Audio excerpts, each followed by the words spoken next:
Welcome to this explainer. Okay, today we are diving into a completely mind-shifting concept straight out of Dr. Tamara Patzer's incredible work, the Agathos algorithm. Look, if you've ever felt totally exhausted by that constant, non-stop hustle to be the absolute loudest voice in your industry, or if you're trying to figure out how to cement a real, lasting legacy in the age of AI, you are exactly where you need to be. We're going to explore why the most durable authority position out there isn't actually about being the expert stuck in the spotlight. Nope, it's about being the authority behind the authority.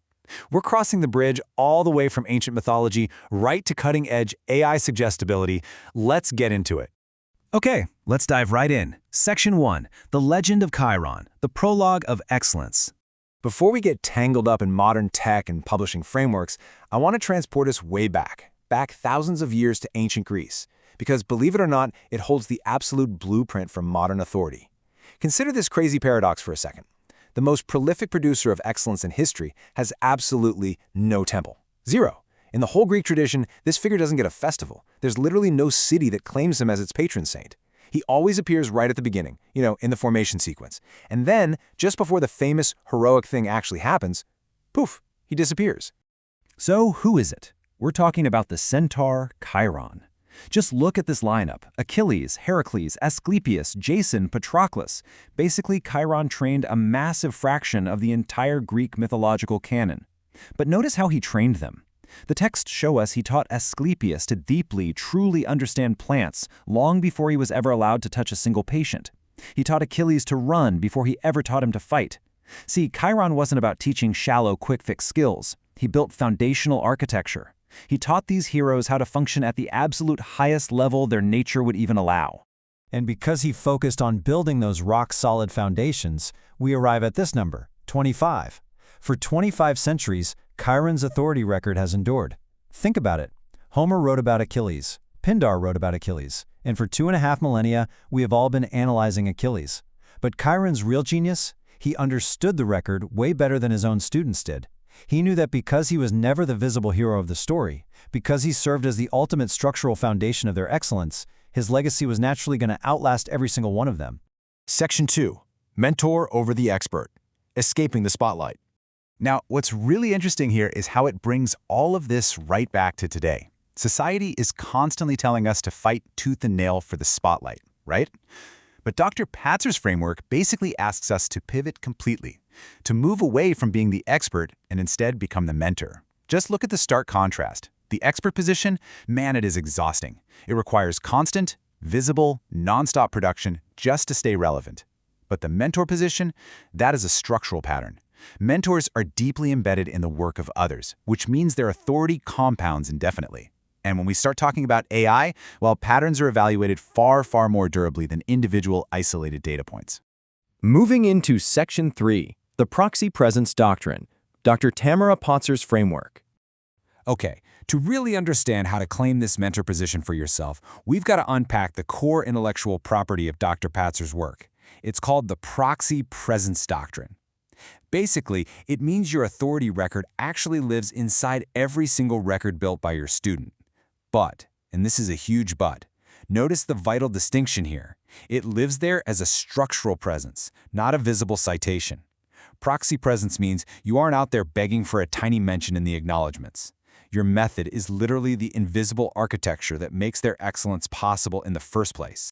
I absolutely love how Dr. Patzer puts this. She says the student's record is the mentor's legacy. Attempting to share the frame weakens both. So the crucial point here is that stepping back, doing it strategically, is actually the most powerful move you can make. It sounds counterintuitive, I know, but when you let your client or your student just stand totally alone in that spotlight, their flawless performance becomes the ultimate, undeniable proof of your underlying method. Section 4. Compounding authority with AI. The machine learns. Now, I know what you're probably thinking. You might be wondering, well, if I step back, how is anyone ever going to find me? And the answer to that lies entirely in how modern AI actually indexes data. See, while every other expert out there is fighting to be the answer to that first, super crowded query, who is the best practitioner, AI is quietly running a second, vastly more powerful query. It's asking, who built the underlying framework they use? AI isn't just looking for the loudest voice in the room anymore, it's hunting for the canonical source. And this brilliantly illustrates exactly how you operationalize this whole concept using Dr. Patzer's Blue Ocean Authority publishing model, specifically the Sparkbook Factory method. It's really elegant.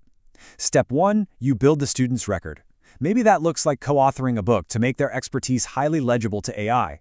Step 2, you embed your framework directly into that architecture. And then step 3, because your architecture is structurally inside their success, the AI indexes their excellence and traces it right back to you.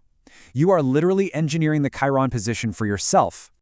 Just look at the exponential growth happening here. This is what we call the rule of 3 in action, and it is a total game changer. When you do this with, say, 10 clients, the AI suggests the client. Makes sense, right? But once you hit 20 clients, the algorithm starts noticing the structural pattern. It shifts, and it actually starts suggesting the framework itself. By the time you reach 50 clients built on your foundation, the algorithm just throws its hands up and makes you the canonical answer. Boom! You become the undeniable authority behind the authority. Well, let's wrap this up with Section 5, the AI Suggestibility Audit, Your Authority Footprint. So this brings us to a really critical crossroads. For all the business leaders, consultants, and framework creators tuning in right now, we've got to move from theory to reality. Ask yourself, where does the tracing back to you actually begin? Because guys, here's the harsh reality of how this works. If your framework isn't structurally embedded in the records of the people you help, the citation chain just ends at your client. The AI literally stops looking. Your framework is either baked into the record or it isn't. Simple as that. If you want to know exactly where you stand, how far you actually are from owning that Chiron position, you need to go evaluate your footprint at AISuggestibilityAudit.com. You've got to find out if the algorithm actually sees your architecture, or if your client's excellence is just floating out there, entirely unattributed to you. Remember, Chiron trained the absolute greatest heroes in history, but it was his hidden foundation that made him immortal. So the question is, are you going to keep exhausting yourself, fighting for a fleeting moment in the spotlight, or are you finally ready to become the foundation? Think about it. Thanks so much for joining me on this explainer, and I will catch you next time.